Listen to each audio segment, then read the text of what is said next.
Sekarang kita masuk ke dalam perenungan akan firman Tuhan, melanjutkan bagian terakhir dari Pentakosta di dalam karya Roh Kudus dari Kisah Para Rasul pasal 2. Mari kita sama-sama membuka sekali lagi Kisah Para Rasul pasal 2. Kita membaca bergantian dari ayat 1 sampai 13, lalu setelah itu kita sama-sama berdoa untuk meminta Tuhan menyingkapkan pengertian dari kebenaran firman Tuhan yang sudah kita bacakan.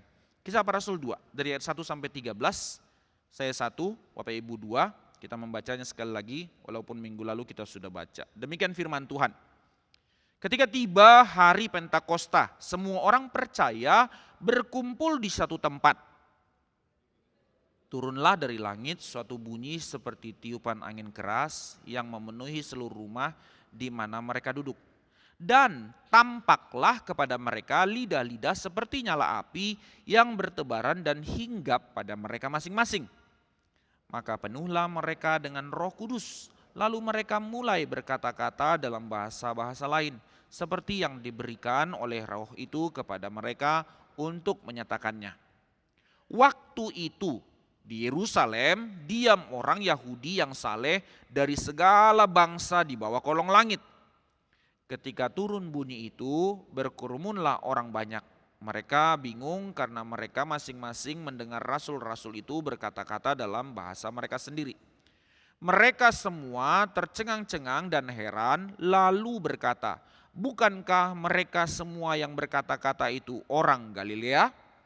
Bagaimana mungkin kita masing-masing mendengar mereka berkata-kata dalam bahasa kita sendiri, yaitu bahasa yang kita pakai di negeri asal kita?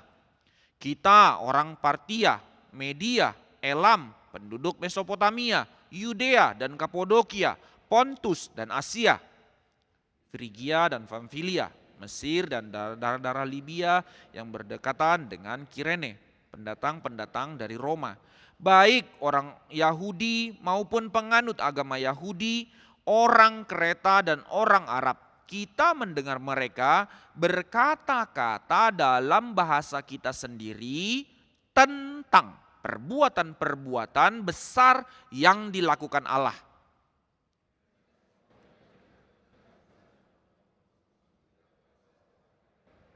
Apakah artinya ini?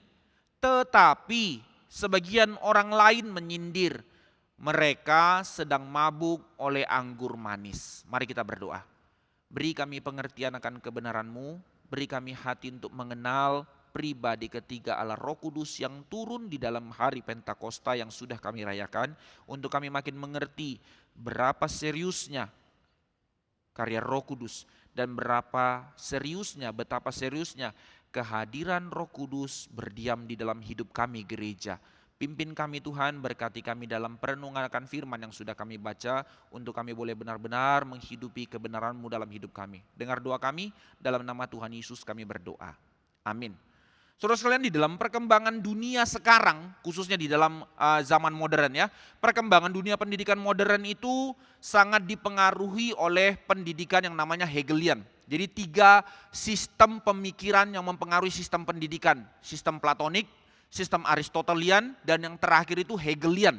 Lalu Hegel punya 2 murid yang mempengaruhi seluruh dunia, dan sistem pendidikan dunia itu dipengaruhi oleh 2 orang ini. Ada banyak yang lain, tapi 2 ini yang begitu besar, yaitu Marx dan Nietzsche. Karl Marx, bapak ekonomi yang dikatakan ekonomi itu ya, Marxisme atau sosialisme itu mempengaruhi cara berpikir dunia, dan juga Nietzsche. Karl Marx mempengaruhi Rusia dan China, lalu nanti Nietzsche mempengaruhi Jerman dari Hitler. Tapi kembali, poinnya apa yang mau saya sampaikan di situ, bahwa di dalam pemikiran mereka yang mempengaruhi sistem pemikiran pendidikan modern, mereka bilang bahwa peradaban agama itu sudah berakhir. Agama itu sistem lama, sistem kuno yang sudah tidak perlu pada zaman ini, karena itu sudah nggak kepake. Diwakili dengan perkataan yang begitu besar yang dinyatakan oleh Nietzsche dengan mengatakan God is dead. Satu sistem keagamaan yang gak perlu lagi pada zaman ini. Kenapa itu menjadi satu hal yang begitu besar? Dan sekarang realitanya semakin banyak orang untuk meragukan yang namanya agama. Paling tidak, kalaupun masih percaya konsep ketuhanan, ya sudahlah, jadi agnostik saja. Tapi untuk benar-benar beragama, menjalankan ritual-ritual agama, itu menjadi hal yang tidak penting lagi pada zaman ini. Secara sensus dunia, ya kalau ditanyakan orang masih banyak yang punya status agama. Tapi secara sensus juga kalau diselidiki, dari sekian banyak orang yang masih katakanlah di dalam penduduk dunia yang berapa miliar ini, masih lebih dari 50%, bahkan 60-an persen ke atas yang beragama. Tapi dari jumlah itu masih berapa yang menjalankan ritual agama? Terlalu kecil saudara, terlalu kecil. Termasuk di dalam kekristenan. Kenapa? Karena dulu, kenapa agama laku pada zaman dulu? Dulu ketika manusia berhadapan-hadapan dengan alam, fenomena alam, dan mengalami hal-hal yang terjadi di dalam kekuatan alam yang begitu besar. Badai lah, gempa bumi lah, gunung meletus lah, tsunami lah, dari zaman dulu sudah ada kan ya. Ya kita tahu dulu gunung meletus terbesar di dunia itu salah satunya di Indonesia. Katanya abunya sampai ke Eropa dan segala macamnya ya. Tapi pada zaman itu belum ada penjelasan yang jelas secara dasar empirisnya atau secara sainsnya. Maka untuk menjawab semua realita yang sulit dimengerti itu, tragedi dan bencana alam dan segala macamnya, maka manusia menciptakan gagasan tentang agama untuk menjawab bahwa dengan fenomena alam yang besar yang menjadi hal-hal yang tidak bisa dimengerti itu dibawa kepada sebuah hal supranatural. Oh ini pengalaman alam, dewa marah. Oh ini pengalaman alam di mana Tuhan sedang bekerja menegur kita dari dosa dan segala macam. Iya itu dulu cara pikir yang lama, kata pendidikan modern sekarang. Maka sekarang setelah ada sains ilmu pengetahuan yang mampu menjawab kenapa ada tsunami, ternyata pergeseran lempeng, kenapa gunung meletus, magma dan segala macamnya, dengan semua jawaban logis hal-hal dasar empiris yang dijelaskan oleh sains, maka otomatis konsep keagamaan itu pudar dan lama-lama punah. Nggak kepake kok, itu rasional kok, itu bukan hal-hal yang supranatural. Maka agama akhirnya dipandang menjadi semacam neurosis. Kalimat ini terlalu kasar ya, tapi ini yang dikatakan para filsuf. Agama itu neurosis. Neurosis itu apa? Semacam kayak gangguan jiwa di dalam diri manusia. Neurosis kepada siapa? Kepada orang-orang yang nggak dewasa cara pikirnya. Orang-orang yang tidak berpendidikan. Orang-orang yang tidak terjun dan tidak memahami sains, maka tetap kembali kepada cara lama, neurosis itu melekat dalam kepalanya, kaitkan langsung kepada supranatural, dewa, Tuhan dan seterusnya. Nah ini yang terjadi di dalam realita zaman modern sehingga kenapa agama menjadi tidak laku. Dampaknya di dalam kekristenan itu begitu besar, melanda. Benar memang di dalam 70-80 tahun yang lalu berkembanglah sampai 60 tahun yang lalu berkembanglah satu pengajaran yang disebut dengan liberalisme yang membaca Alkitab secara literal, membaca Alkitab secara rasional, secara rasionalisme dan melihat ini satu hal yang bukan hal yang supranatural. Maka mereka akhirnya menolak mukjizat di dalam Alkitab, mencoba merasionalisasi seluruh cerita-cerita Alkitab bukan peristiwa-peristiwa mukjizat. Misalnya seperti 10 tulah di dalam atau kisah Nuh di dalam Alkitab kan sudah dibikin filmnya kan ya. Oh 10 tulah itu sebenarnya kenapa airnya jadi merah? Itu lumpur, terjadi hujan gede lumpurnya, tanah merah itu akhirnya mengaliri seluruh sungai Nil. Dicoba dirasionalisasi semuanya. Nah ini yang terjadi sehingga mereka menolak yang namanya hal-hal supranatural, mereka menolak hal-hal yang transenden. Ini fenomenanya. Namun saudara-saudara sekalian, ketika pendidikan modern terus mendorong orang untuk menolak hal-hal yang supranatural, menolak hal-hal yang transenden. Apa hasilnya? Modernisme, peradaban modernisme diakhiri dengan satu sistem pendidikan yang mengatakan bahwa dengan mengandalkan otak, dengan mengandalkan rasionalisme akan terjadi kesejahteraan bagi seluruh manusia. Ini yang menjadi filsafat modern. Akhirnya sampai kepada titik ilmu pengetahuan tertinggi yang ditemukan oleh Einstein itu relativitas cahaya itu, EMC square itu. Akhirnya menjadi satu ilmu yang menggeser atau mengubah seluruh dunia. Dengan itu muncullah yang namanya televisi, akhirnya sampai sekarang kamera dan segala macam dari rumus kecil itu. Tapi dari semua fenomena itu, apakah hasilnya? Apakah peradaban dunia menjadi sejahtera dengan rasionalisme? Tidak, saudara sekalian. Akibat dari ilmu pengetahuan dan sains bukan membawa kesejahteraan. Perang dunia pertama, perang dunia kedua terjadi, hancur. Dan singkatnya sampai ke sekarang, apa yang terjadi? Orang muak dengan rasionalisme. Buah dari rasionalisme di dalam era postmodern dari tahun 2000 ke atas ini, yang sudah 24 tahun berjalan ini. Apa yang terjadi? Akhirnya orang haus dengan yang namanya pengalaman-pengalaman transenden. Orang haus untuk menemukan hal-hal supranatural. Ini akhirnya sekarang. Makanya akhirnya orang mulai meninggalkan rasionalisme, orang mulai mencari yang namanya esensi perasaan, emosi, jiwa yang haus, jiwa yang lapar. Buah dari rasionalisme membuat orang pada zaman ini akhirnya terus berfokus kepada hal-hal spiritual, bahkan kebablasannya lari kepada hal-hal yang mistis. Nah, ini namanya kita sekarang gereja membaca zaman. Oh ya, dulu orang-orang terus memikirkan sains. Sekarang kok orang memikirkan hal-hal yang mistis ya. Sekarang anak-anak muda lebih suka kepada yang namanya apa? Nah, ini motif-motifnya. Healing, berdamai, bersatu dengan alam dan segala macam. Semua perasaan-perasaan, pengalaman-pengalaman supranatural, pengalaman-pengalaman mistis. Ini yang manusia harapkan. Tapi sebenarnya apakah perasaan ini adalah antitesis dari modernisme? Apakah perasaan-perasaan healing, supranatural ini buah dari akibat modernisme? Bukan sebenarnya. Tapi sebenarnya ini adalah satu hal yang esensial di dalam hati manusia. Mengapa ya manusia menginginkan hal-hal yang transenden? Hal-hal yang di atas, yang melampaui halnya natural. Mengapa ya perasaan kita itu menikmati juga walaupun kita suka hal-hal yang real, science dan segala macam. Tapi certain ada dalam perasaan kita itu menginginkan hal-hal yang supranatural dan transenden itu. Kenapa? Sebenarnya sudah ada jawabannya. John Calvin membaca Alkitab dan memberikan satu rumusan dari penemuan dalam Alkitab, mengeluarkan satu kalimat yang sangat indah. Agustinus sebenarnya sudah berbicara ini dari Bapak Gereja awal, lalu 500 tahun lalu John Calvin mengatakan ini.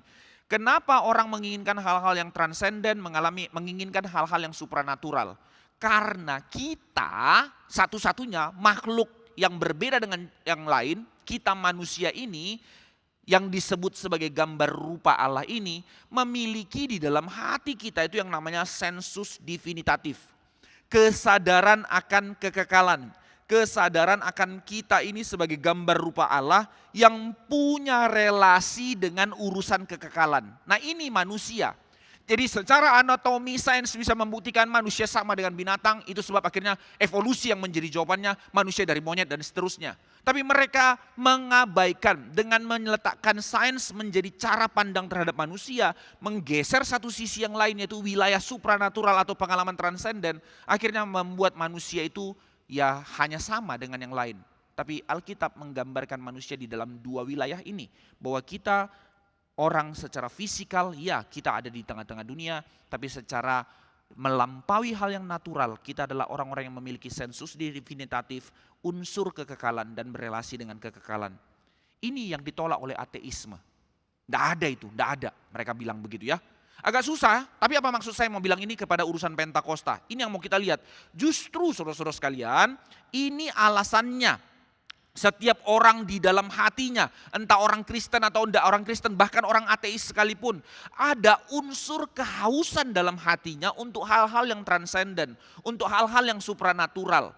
Kerap kali akhirnya orang yang menolak mengalaminya di titik nadir. Orang-orang ateis, giliran ketika dia mulai mengalami titik-titik nadir menuju kematian, baru bayang-bayang itu muncul. Ya, hal yang paling kita lihat realitanya lah, bahkan ya misalnya Steve Jobs, seorang ateis yang sama sekali tidak percaya Tuhan itu, ketika akhir hidupnya di tengah cancer yang harus dialaminya, apa yang dicarinya? Dia mencari semedi, dia mencari pertapaan, mencari unsur-unsur kekekalan. Nah lihat ya, bukan hanya dia sebenarnya, tapi paling tidak kita tahu itu orang besar yang mempengaruhi dunia dengan Apple. Dan ternyata orang seperti itu pun mencari hal-hal transenden kekekalan. Why? Karena manusia punya sensus divinitatif. Persoalannya, karena manusia telah jatuh dalam dosa, maka ini menjadi suatu hal yang rusak. Perasaan sensus divinitatif itu, kesadaran akan kekekalan itu menjadi chaos. Ujungnya muncullah dua ekstrim karena sudah jatuh dalam dosa, konsep sensus divinitatif itu menjadi dua ekstrim. Ekstrimnya apa? Antara yang pertama benar-benar menolak total urusan supranatural, nggak ada itu. Rasionalisme yang menjadi paling tinggi, maka buang semua hal-hal mistis, hal-hal yang supranatural, hal-hal transenden itu nggak ada, buang total. Atau yang kebablasan, yang satunya lagi ekstrimnya adalah seluruh hidup ini adalah semuanya hal-hal yang supranatural, mistis dan segala macam, panteis gitu ya. Segala macam di dalam alam ada Tuhan, Tuhan itu alam, alam itu Tuhan, dan kita adalah Tuhan dan segala macam pengalaman-pengalaman semedi dan seterusnya. Nah ini ekstrimnya jadinya. Tapi bagaimana sebenarnya orang Kristen menyikapi hal ini? Bagaimana firman Tuhan menjawab akan hal ini? Saudara, melihat realita dunia yang ekstrim kiri tidak percaya hal-hal supranatural, atau melihat ekstrim kanan yang terus melihat hanya hal-hal yang mistis. Alkitab mengatakan jawabannya Pentakosta. Apa-apaan ini? Kemarin sudah bicara tentang Pentakosta, sekarang bicara dalam konsep ini. Ini artinya firman bukan hanya hal-hal yang perasaan emosional, tapi firman itu menjawab zaman, bahkan melampaui zaman. Sekarang kita melihat di hari Pentakosta menjadi sebuah catatan sejarah, menjadi satu catatan peristiwa penting. Kita ingatkan ya, Lukas selalu mengidentifikasi berdasarkan penyelidikan yang seksama dari para saksi yang mengalami. Maka aku menyelidiki dan aku mencatat. Maka ini menjadi satu hal yang begitu indah untuk dituliskan. Hari Pentakosta yang dituliskan oleh Lukas di dalam Kisah Para Rasul menjadi peristiwa yang sangat penting. Kenapa? Nanti kita akan lihat jawaban kepada pernyataan di atas tadi. Bahwa Roh Kudus turun, justru kita sudah bahas minggu lalu, ini menjadi titik temu antara sorga dan bumi, antara kekekalan dan kesementaraan, di mana ada batasan karena dosa. Manusia telah jatuh dalam dosa, tidak bisa datang kepada Tuhan, manusia tidak bisa mencari Tuhan, maka jawabannya Tuhan mencari manusia melalui Kristus Yesus inkarnasi, mati menebus dosa, lalu Kristus naik, lalu bagaimana? Putus lagi? Tidak, Roh Kudus turun menjadi jalan di mana kita bisa mengalami Tuhan di mana saja, kapan saja. Melalui Roh Kudus turun, kekekalan dan kesementaraan bertemu. Melalui Roh Kudus turun, gereja berdiri menjadi tanda kerajaan Allah dinyatakan di muka bumi. Hal yang supranatural itu real di dalam hal natural. Hal kuasa Allah, kemuliaan kreativitas kuasa Allah dinyatakan di bumi melalui hadirnya gereja yang dipimpin oleh Roh Kudus. Dan Roh Kudus turun mulai dari peristiwa pertamanya memenuhi para rasul dan semua murid-murid yang berkumpul. Apa yang terjadi? Roh Kudus turun bukan hanya gereja secara representatifnya, tapi memenuhi. Dicatat di situ, Roh Kudus turun, mereka dipenuhi, dihinggapi dengan Roh Kudus penuh dalam hidup mereka. Pentakosta, Roh Kudus turun menunjukkan bahwa pengalaman transenden itu, pengalaman supranatural itu benar ada di dalam dunia. Nah, ini penting untuk kita renungkan. Jadi ini bukan satu hal yang omong kosong, ini bukan dongeng. Tapi pengalaman transenden, pengalaman supranatural itu ya real di dalam dunia. Melalui apa? Roh Kudus turun. Maka peristiwa Pentakosta adalah peristiwa pengalaman transenden. Peristiwa Pentakosta, Roh Kudus turun adalah peristiwa di mana gereja mengalami Tuhan. Nah ini yang sering kali absurd bagi kita ya. Mengalami Tuhan itu apa sih kata orang ya. Nah ini sekarang kita mau pelajari secara sederhana untuk kita benar-benar jadi gereja yang tidak take it for granted dengan hal ini. Tapi kita menjadi gereja yang benar-benar mau menyadari dan mau sungguh-sungguh minta untuk mengalami Tuhan dalam hidup kita. Pengalaman Tuhan. Sekarang kita lihat secara konteksnya. Apa yang disebut dengan mengalami Tuhan. Dimulai dari Kisah Para Rasul, nanti di dalam selanjutnya kita akan melihat sejarah gereja perjalanan dalam pasal 2, pasal 3 dan seterusnya. Ditandai dengan apa para rasul mengalami Tuhan? Dikatakan di dalam ayat 2 dan ayat 3 yang tadi kita sudah baca bahwa pengalaman turunnya Roh Kudus mulai dari tanda pertama yaitu bunyi terdengar bunyi seperti saudara. Kalau benar-benar angin datang, bunyi angin keras di dalam konsep mereka itu badai seperti di tengah Galilea itu, ya habis semuanya diterbangkan. Tapi bukan angin keras yang datang, tapi bunyi seperti angin keras. Itu yang mereka dengar dan kelihatanlah lidah-lidah api, itu kalau kita bakar kan api itu tiba-tiba terbakar naik ke atas. Itu yang namanya lidah-lidah api ya.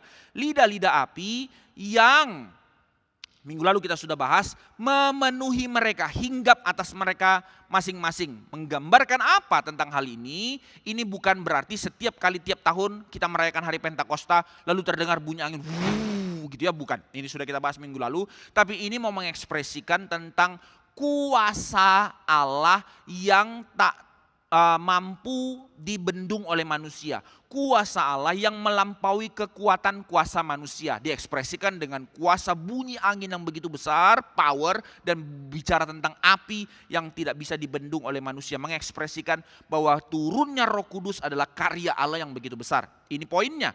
Tapi kita masuk sekarang di dalam tanda kedua. Tidak hanya tentang manifestasi turunnya Roh Kudus dengan angin, suara angin kencang ataupun dengan lidah-lidah api. Tapi yang kedua sekarang dikatakan bahwa mereka mengalami Tuhan. Nah ini yang kita mau lihat.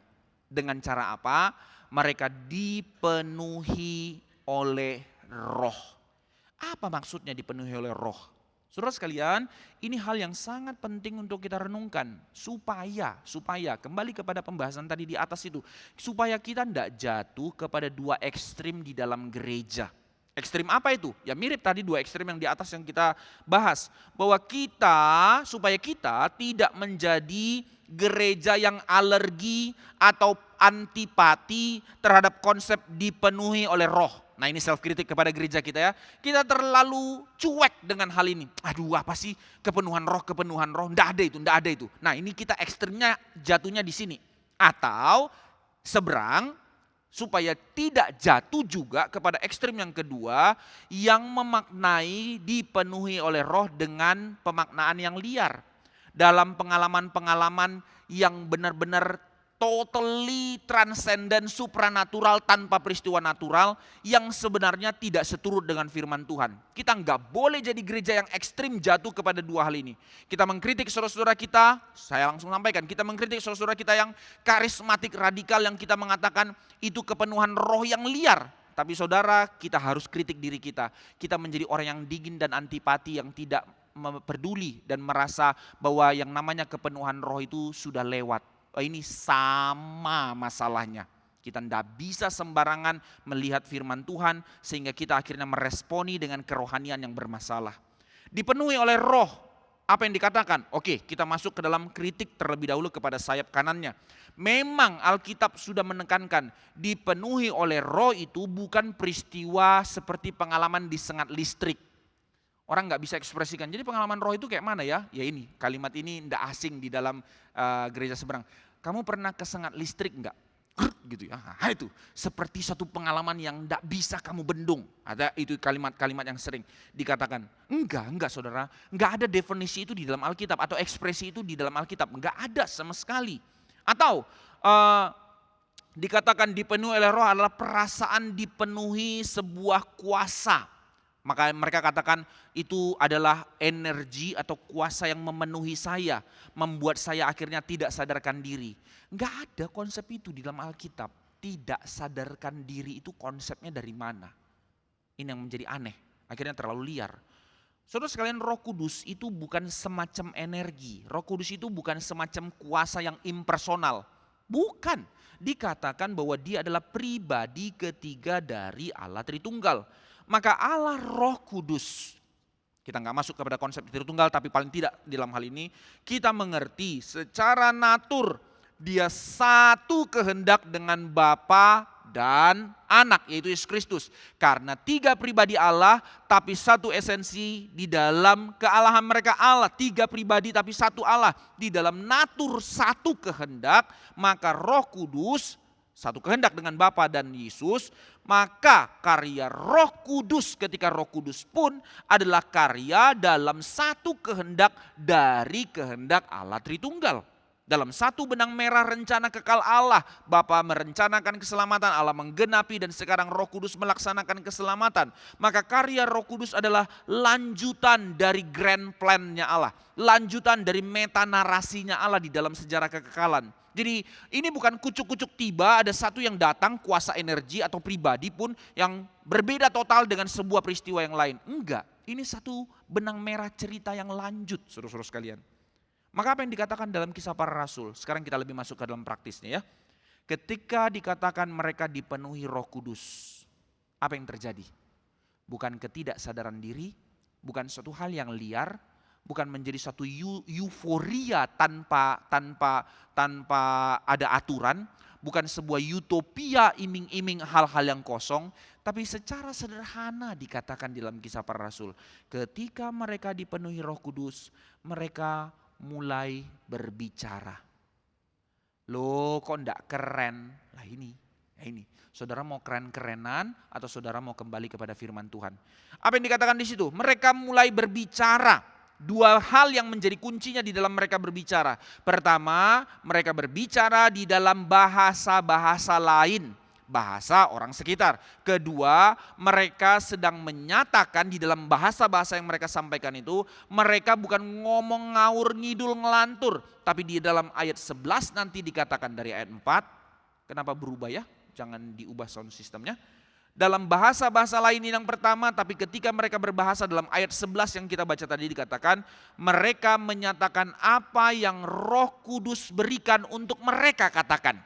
Jadi apa yang mereka bicarakan? Mereka tidak bicara dengan liar hal-hal yang tidak dimengerti. Saudara sekalian, dalam konteks, kita masuk sedikit dalam konteks ya. Pada masa itu seluruh dunia dikuasai oleh kerajaan Romawi. Termasuk Yerusalem, Israel di bawah koloninya Romawi. Jadi di dalam kerajaan Romawi sudah ada bahasa internasional dari penjajahan yang sebelumnya, Yunani. Dulu sudah ada Yunani. Yunani dikalahkan oleh Romawi. Tapi pada masa Yunani pertama kali, Yunani itu melakukan satu terobosan besar. Kurang lebih selama 200 tahun mereka memimpin dunia. Mereka melakukan dua hal yang besar di dalam dunia. Yaitu apa? Membuka jalur internasional, jalan dibuka, gunung dibelah, hutan dibuka, laut diberikan jalan kapal dan segala macamnya. Dan yang kedua, mereka menetapkan bahasa internasional yaitu bahasa Yunani. Ketika Yunani dikalahkan oleh Romawi, Romawi melihat ini sudah baik, maka mereka tidak paksakan. Orang Romawi bahasanya bahasa Latin. Ya, tapi bahasa internasional tetap bahasa Yunani. Jadi sudah ada bahasa internasional pada zaman itu. Maka ketika itu terjadi di dalam kerajaan, di dalam orang-orang Israel, orang-orang yang tinggal di Galilea, dikatakan itu orang-orang Galilea itu, mereka paling tidak bisa, sebagian, enggak semua memang, bisa berbahasa Yunani sebagai bahasa kedua mereka. Jadi negara-negara itu punya bahasa ibunya masing-masing, tapi bahasa internasional, bahasa Yunani paling tidak mereka ngerti. Nah, sedangkan orang Galilea pada zaman itu, bahasa ibunya bukan lagi bahasa Ibrani. Loh kok bisa? Karena semenjak pembuangan dulu dari Babel, mereka dipaksa untuk harus bahasa Aramaik. Jadi realita pada zaman itu, bahkan Yesus pada hari-hari pelayanannya, itu bahasa hari-hari mereka itu bahasa Aramaik. Walaupun di dalam bar mitzbah, mereka tetap harus diajar bahasa Ibrani. Tapi bahasa keseharian mereka bahasa Aramaik. Nah ini historinya ya. Jadi minimal orang Yahudi pada zaman itu, sebodoh-bodohnya mereka nelayan dan segala macam, minimal mereka bahasa Aramaik, bahasa ibunya. Mereka anak-anak bar mitzbah tahu bahasa Ibrani, seperti saudara-saudara kita yang muslim kan, anak-anak mereka itu harus khatam Quran, tidak ngerti pun paling tidak bisa baca gitu kan ya. Nah di dalam mereka juga ada kayak gitu, tapi diajar untuk juga hafal dan ngerti. Dan yang ketiga, mereka bisa bahasa Yahudi, minimal 3 ini. Ada yang lebih pintar lagi, bisa bahasa Latin, tapi itu orang yang harus sudah belajar. Orang-orang yang seperti Paulus pasti bisa, karena mereka orang-orang Yahudi yang berkewarganegaraan Romawi. Nah hal-hal yang seperti ini terjadi ya, itu sebab mereka jadi pintar, mereka menguasai bahasa. Dalam konteks sekarang lah, kenapa Israel yang Samosir lebih besar saudara, tapi itu menjadi negara yang gak bisa digeser. Pada dari zaman dahulu di tengah-tengah negara peradaban Arab, perdagangan itu milik siapa? Ya milik mereka, karena mereka menguasai bahasa. Nah ini pinternya ya, itu sebab kalau memang kita tahu anak-anak kita bisa bahasa, enggak apa-apa, diperkaya saja dengan bahasa. Orang yang menguasai bahasa, menguasai dunia sebenarnya. Lanjut. Maka dalam hal ini orang-orang itu pada hari Pentakosta seharusnya tidak menjadi asing kalau mereka berbahasa Yunani. Selesai kan? Bahasa Yunani aja langsung Injil diberitakan. Ternyata tidak. Hari Pentakosta saudara sekalian, ketika mereka berbicara, mereka dalam kategori banyak. Minimal di situ sudah ada 12 rasul, tetap 12, walaupun ya pengakuan terhadap Matias sudah ada di situ, murid-murid yang lain bersama perempuan-perempuan beberapa orang, bahkan Maria ibunya Yesus kumpul di situ. Tapi mereka tidak pakai satu bahasa, ataupun ketika mereka berbicara, mereka tidak pakai penterjemah. Dikatakan dari semua bangsa muncul di situ, mereka melihat para murid yang berkumpul ini berbicara masing-masing dalam bahasa yang berbeda-beda, bahasa-bahasa lain. Yang sendiri mereka dikatakan, tidakkah mereka orang Galilea? Itu kalimat hinaan sebenarnya. Ini orang-orang Galilea bukan orang-orang sekolahan. Orang kampung ini, memang Galilea itu kampung. Mereka bukan orang sekolahan. Bagaimana mereka kita dengar dalam bahasa kita? Oh yang ini bahasa apa saya nggak ngerti. Ternyata orang Elam ngerti. Ini bahasa apa saya nggak ngerti. Ternyata orang Kapodokia dengar dia ngerti. Semua mereka berbahasa dalam bahasa-bahasa yang lain. Yang dapat dimengerti oleh orang-orang pendatang itu. Ini kuncinya. Jadi secara paling tidak kita simpulkan dulu bahasa roh bukan bahasa roh. Tapi terjemahan yang tepat adalah bahasa lidah. Ini yang pertama. Yang kedua bahasa lidah, jadi kita ganti sekarang ya. Bukan bahasa roh, bahasa lidah. Karena seluruh terjemahan Alkitab tulis bahasa lidah. Bukan bahasa yang sama sekali tidak bisa dimengerti. Tapi bahasa yang dipakai dari bangsa-bangsa sekitar. Ini prinsipnya. Maka perhatikan kembali dalam Kisah Para Rasul. Kenapa ini terjadi? Di dalam Kisah Para Rasul pasal 1 yang sudah kita bahas sebelumnya, dikatakan bahwa kisah momentum ini adalah kisah momentum dari janji Kristus yang harus digenapi. Bahwa Kristus bilang selama 40 hari dia menampakkan diri, dia mengajar mereka berulang-ulang tentang kerajaan Allah. Maka Yesus naik, kerajaan Allah ditegakkan di muka bumi dengan turunnya Roh Kudus. Yaitu berdiri kerajaan Allah di muka bumi. Tapi bukan hanya kerajaan itu nanti lokalan di tanah Israel. Tapi Yesus berkata di dalam amanat agung, pergilah jadikan semua bangsa muridku.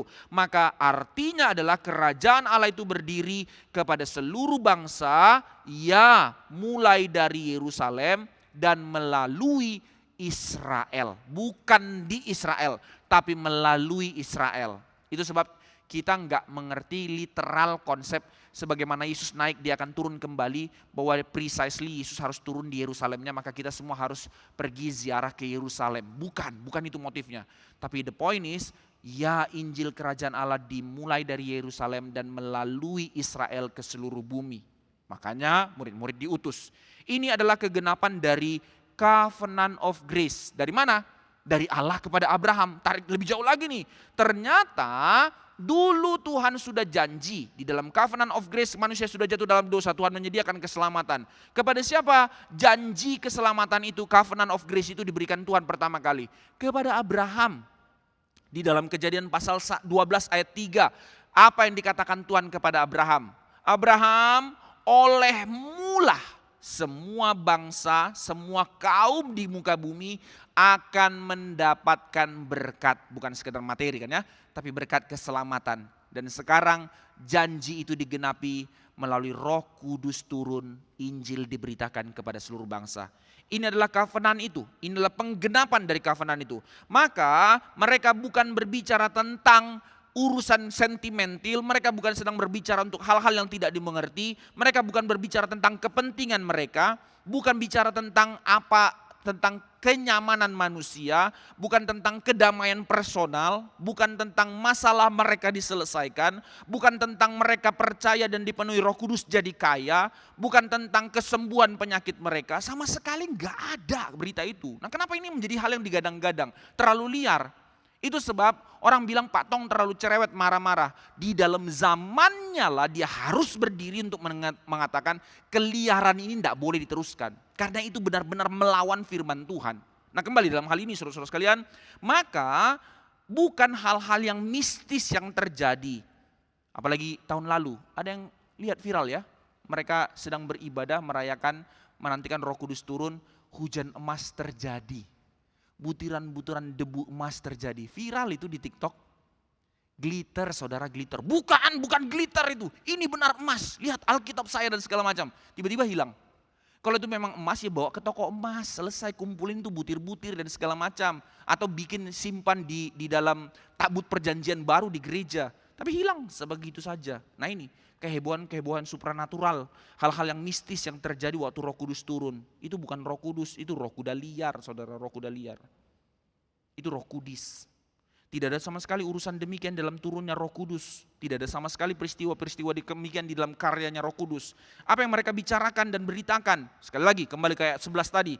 Bahwa yang dikatakan adalah mereka membicarakan apa yang diperintahkan, yang dikatakan oleh Roh Kudus kepada mereka untuk mereka sampaikan. Lalu dalam ayat 11 dijelaskan apa yang Roh Kudus mau mereka sampaikan. Mereka berbicara tentang perbuatan-perbuatan besar yang dilakukan Allah. Artinya kesimpulan sekarang, dipenuhi Roh Kudus berarti Tuhan memberikanmu kebenaran tentang dirinya. Karena memberitakan kepada mereka perbuatan-perbuatan besar yang Allah kerjakan. Jadi dipenuhi Roh Kudus, Tuhan memberikan kebenaran tentang dirinya. Dipenuhi Roh Kudus berarti pengalaman akan kebenaran. Perhatikan kalimat ini saudara-saudara sekalian. Maka ketika engkau menyepelekan dan dingin tentang pengalaman Roh Kudus, engkau menyepelekan hal yang paling inti dari keselamatan yang Tuhan inginkan engkau alami. Bahwa engkau dipenuhi Roh Kudus adalah engkau mengalami pengalaman akan kebenaran. Maka mengalami Roh Kudus adalah pengalaman iman Kristen yang sangat serius. Bukan rasionalisme, bukan mistisisme. And yet pengalaman ini sangat rasional dan ada pengalaman mistis. Tapi bukan mistisisme, bukan rasionalisme. Mari perhatikan kejadian yang mereka alami. Ini sangat rasional karena ditulis dengan detail dan bahasa-bahasa manusia yang sangat clear. Tapi sekaligus dalam pengalaman ini pengalaman mistis atau supranatural. Karena terdengar bunyi angin ribut, fenomena lidah api. Maka menarik sekali. Tim Keller mengatakan hal ini. Ini terlalu rasional untuk menjadi mistisisme, tapi juga ini terlalu mistis untuk menjadi rasionalisme. Jadi apa itu yang namanya pengalaman transenden itu? Apa itu pengalaman mengalami Allah itu dipenuhi Roh Kudus ini? Mengalami Roh Kudus itu. Mengalami Roh Kudus berarti pengalaman akan kebenaran, pengalaman akan pengenalan akan Allah. Nah ini Alkitab mau katakan. Sekarang kita bandingkan dengan perjanjian lama sedikit ya. Pentakosta pertama di perjanjian lama itu kita sudah bahas minggu lalu tentang pesta panen. Tapi pesta panen itu sebagai persembahan sulung mereka berikan sekaligus peringatan kepada ketetapan baru yang sudah diberikan Tuhan kepada mereka. Apa ketetapan baru yang dipercayakan Tuhan waktu mereka keluar dari Mesir?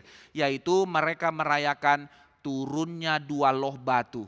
Musa naik, Musa turun membawa 2 loh batu sebagai peringatan tentang ketetapan baru diberikan Tuhan. Maka melalui 2 loh batu di Gunung Sinai yang diberikan itu, mereka celebrate untuk mereka dibedakan dari bangsa lain. Mereka memiliki status baru menjadi umat Allah. Jadi untuk mengerti Pentakosta harus kembali kepada peristiwa itu. Kita harus melihat kepada pengalaman di mana Musa naik ke gunung itu. Itu ditulis di dalam Keluaran pasal 33. Di dalam Keluaran pasal 33 ayat 18 saudara nanti bisa baca, dikatakan apa? Musa waktu mengalami itu juga mengalami pergumulan sama dengan pergumulan kita sekarang. Di dalam pergumulan sepanjang zaman, waktu orang bertemu dengan pengalaman dengan Tuhan, suatu pengalaman eksistensial, apa yang diminta oleh manusia di dalam keterbatasan dan dalam kelemahannya. Musa pun mengalami keterbatasan dan kelemahan ini. Yang diinginkan Musa adalah apa? Tuhan tunjukkan kemuliaan-Mu. Apa maksudnya? Musa minta tanda, saudara. Kita dalam keimanan kita waktu kita bergumul, mulai mempertanyakan Tuhan, kasih tanda Tuhan, kasih tanda. Itu kan ya. Itu tanda kita memang tidak dewasa memang. Ya iya, itu sebuah kesadaran yang memang harus kita akui. Minta tanda, minta pengalaman tentang kemuliaan Tuhan. Tapi menariknya, apa jawaban Tuhan kepada Musa? Nah, ini harus saya bacakan ya. Saya buka Keluaran pasal 33 buat kita semua untuk kita boleh pahami.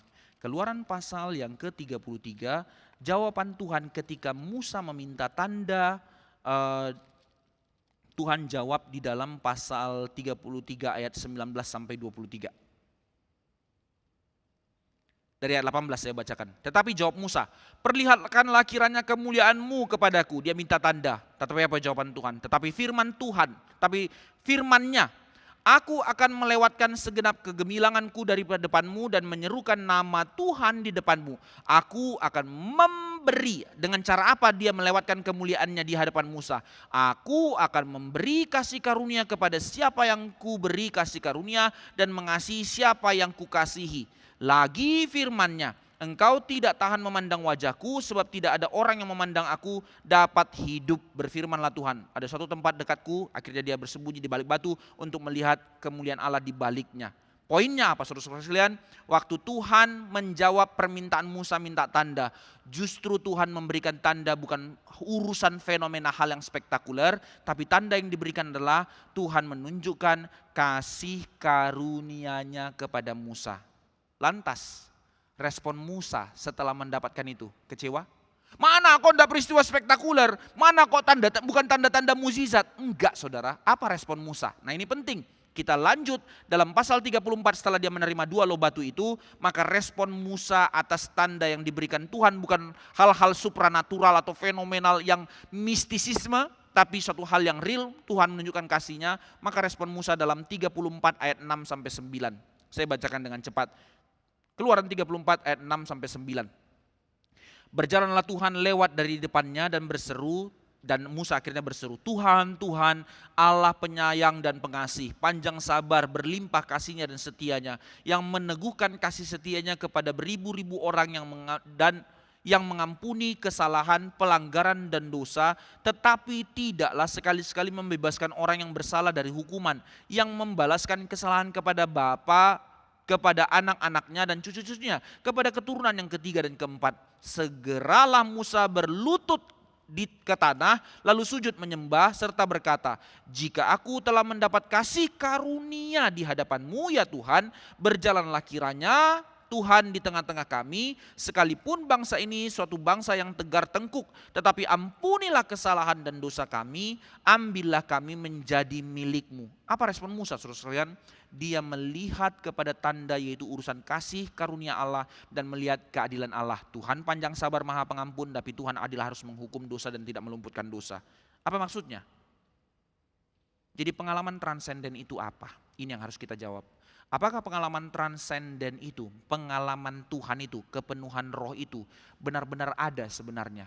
Baik dari kisah para rasul dan dari perjanjian lama menjawab, ada saudara, ada. Dan apakah itu menjadi satu fenomena yang sudah berakhir di dalam perjanjian baru? Tidak. Ini adalah peristiwa yang akan terus berjalan di dalam sepanjang sejarah. Termasuk menjadi pertanyaan yang serius untuk kita. Saudara alami enggak? Apa yang harusnya saudara alami di dalam mengalami Roh Kudus, di dalam mengalami berdiamnya Roh Kudus atau mengalami kepenuhan Tuhan? Harus kita pahami bahwa mulai dari perjanjian lama ada prinsipnya, bukan pengalaman-pengalaman liar. Mengalami Roh Kudus itu berarti pengalaman akan kebenaran. Sekali lagi prinsipnya ya, seperti Musa mengalami Tuhan, lalu para rasul mengalami Tuhan, mengalami kepenuhan roh, yaitu mengalami kebenaran, mengalami pengenalan akan Tuhan. Kita dibawa untuk melihat karya kebaikan kasih karunia Tuhan dan keadilan Tuhan. Ini persis seperti janji Tuhan di dalam Yohanes 16. Kalau roh penghibur itu turun, dia akan menginsafkan kamu kepada kebenaran, memimpin kamu kepada kebenaran. Ulang-ulang kalimat itu terus dari pasal 14 Yohanes dan pasal 16 Yohanes. Artinya apa? Dengan prinsip tersebut kita kembali kepada kisah para rasul 2 ayat 11.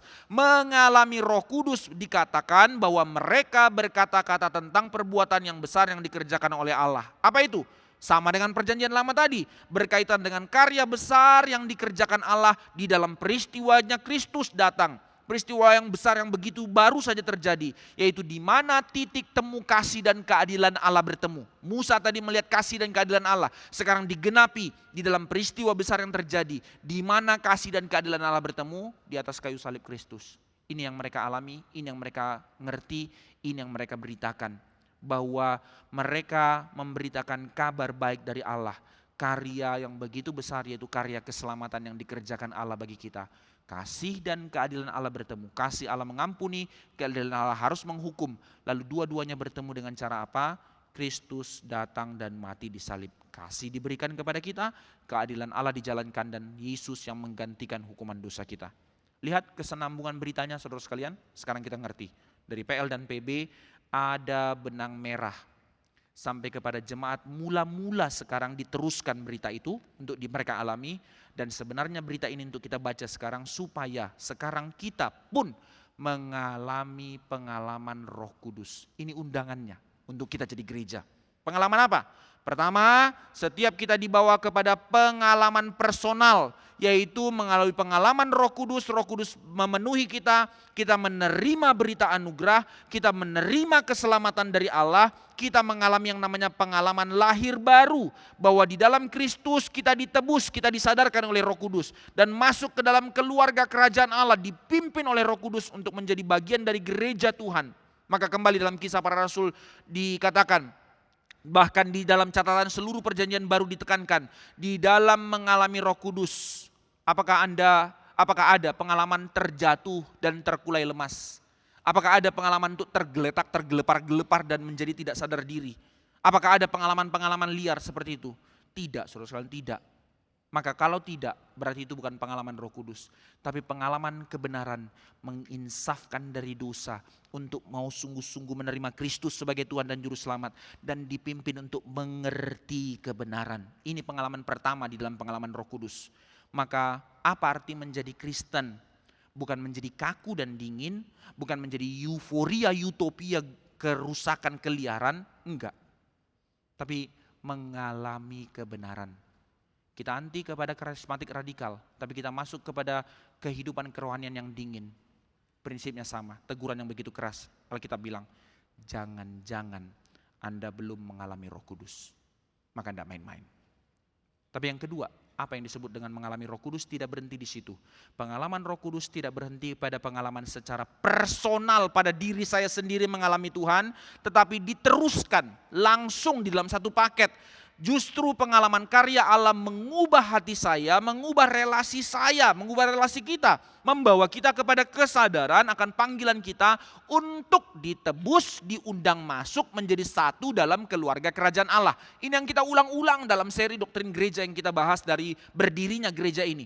Maka perhatikan yang dikatakan oleh Lukas dalam daftar bangsa-bangsa, belasan kota, kurang lebih 15 nama kota yang disebutkan di dalam Kisah Para Rasul pasal 2 itu. Hari itu para murid orang Galilea yang tidak sekolahan itu, tapi hari itu mereka berkata-kata dalam bahasa-bahasa bangsa-bangsa lain. Mereka memberitakan Injil kabar baik kepada para pendatang itu. Lompat sedikit ya saudara-saudara, kalau kita melihat fenomena bahasa-bahasa, ini kan eko dari Kejadian 11 tentang konsep Menara Babel.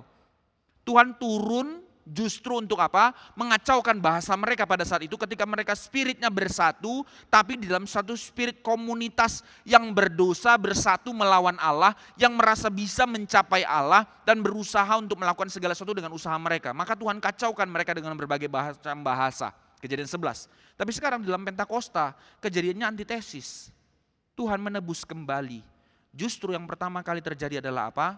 Hilangnya batasan budaya dan bahasa.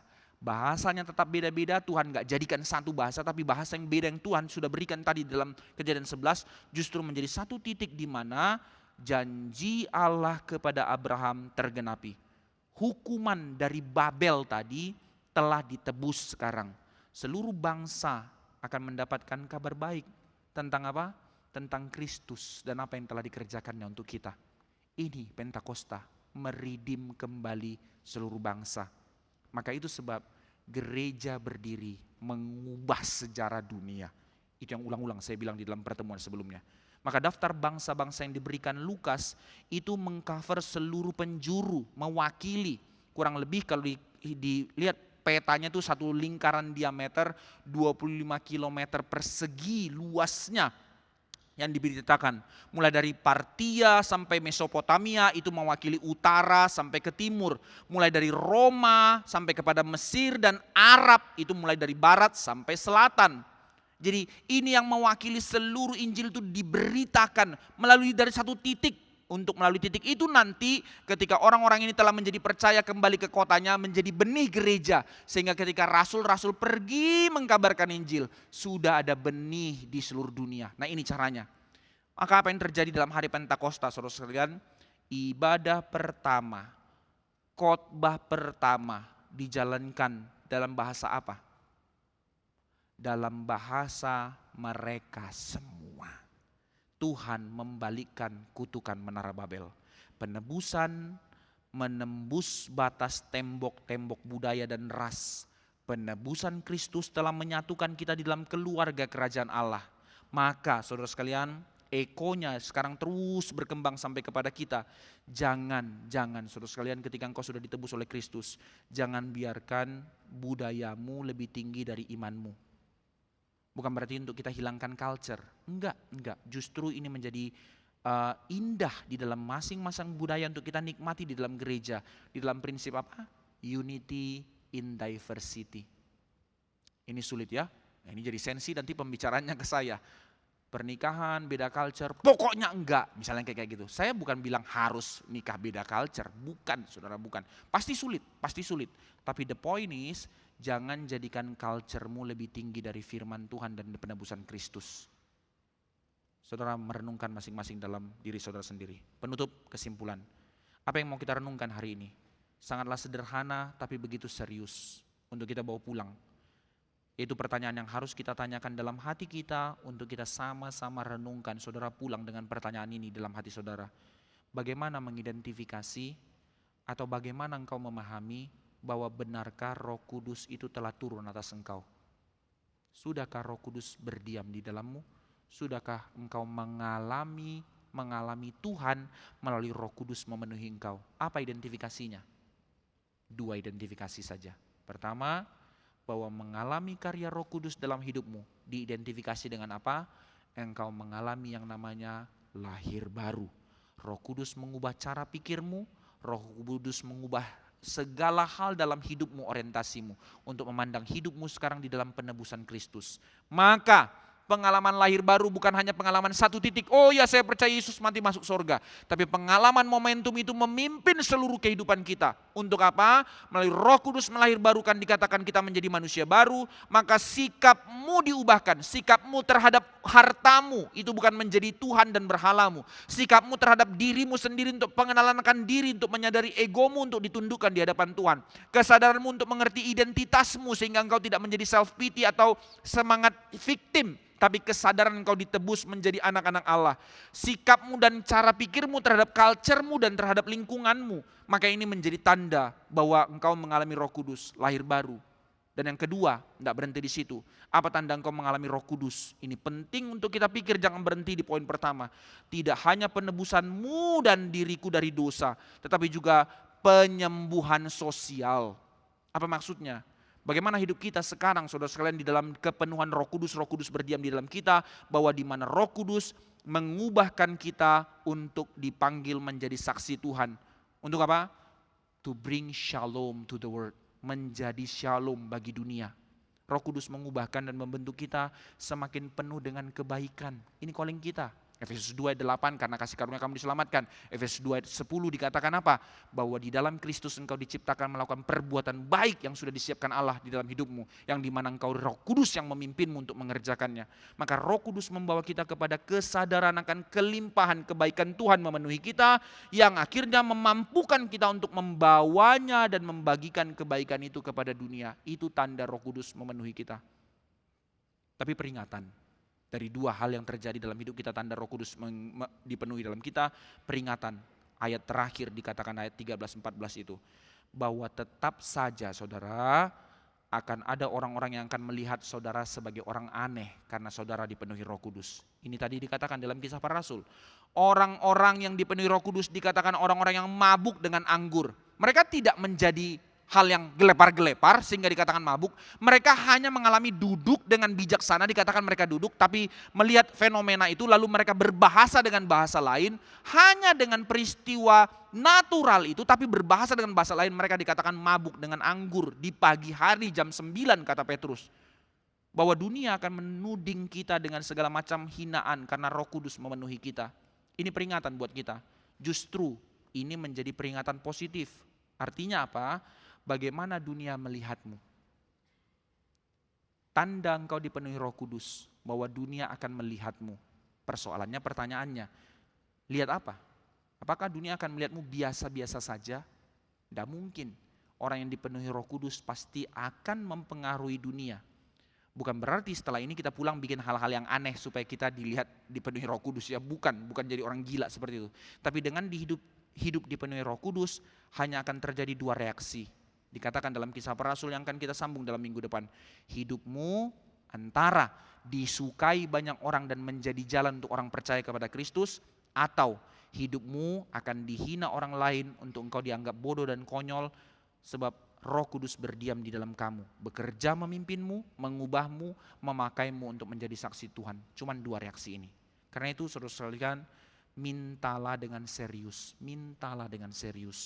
untuk kita benar-benar menyadari dan mengalami Roh Kudus di dalam hati kita. Galatia 5 ayat 22 buah roh itu. Barang siapa yang berkata engkau hidup di dalam roh, hendaklah engkau hidup dipimpin oleh roh. Galatia 5 ayat 24 sampai 25. Dia akan memimpinmu, dia menguasaimu, dia mengaruniakan berbagai karunia kepadamu, dia memampukanmu untuk memakaimu untuk menjadi saksi Tuhan, untuk menjadi alat kemuliaan Tuhan. To bring shalom to the world. It's our calling. Itu arti kita menjadi gereja dipenuhi oleh Roh Kudus. Mintalah. Mari kita berdoa. Ini kami Tuhan, kiranya kami tidak ekstrim kepada euforia pengalaman Roh Kudus yang liar, padahal itu bukan Roh Kudus. Itu menghina kekudusan pribadi Allah ketiga, Roh Kudus. Tapi kami tidak menjadi orang-orang yang dingin dan menganggap sepi pengalaman Roh Kudus. Tapi begitu seriusnya berita ini diberitakan, untuk kami sadar melalui orang-orang yang dipenuhi Roh Kudus, dunia diubahkan. Melalui orang-orang yang dipenuhi Roh Kudus, Injil diberitakan. Melalui orang-orang yang mengalami Roh Kudus, dipenuhi oleh Roh Kudus, dilahir barukan, dipanggil untuk menjadi saksi Tuhan, membawa shalom ke tengah-tengah dunia. Kami sendiri diubahkan, karakter kami, cara pikir kami, ego kami, cara tutur kata kami, cara sikap kerja kami, cara hidup kami, semua diubahkan. Sehingga menjadi satu perubahan yang menjadi kesaksian yang hidup bagi dunia. Untuk dunia boleh melihat Kristus hidup di dalam kami. Karena Roh Kudus berdiam di dalam kami dan kami hidup dipimpin oleh Roh. Bangkitkan kami menjadi gereja yang hidup demikian. Mulai dari kami di tempat ini bersekutu dengan kasih. Di dalam segala perbedaan ada kerelaan untuk saling menerima dan saling membangun. Dan melalui itu menjadi sebuah kesaksian. Kami gerejamu di tempat ini menjadi saksi Tuhan bagi zaman ini. Tuhan pimpin kami. Khususnya kami MRI Sunter di tempat ini yang masih begitu kecil dan masih baru dimulai ini. Biar kami punya semangat menjadi gereja dengan prinsip firman Tuhan seperti ini. Untuk kami menjadi bagian bilangan dari keluarga kerajaan Allah yang dipimpin oleh Roh Kudus untuk menjadi saksi Tuhan untuk kemuliaan Tuhan. Dengar doa kami, dalam nama Tuhan Yesus kami berdoa. Amin.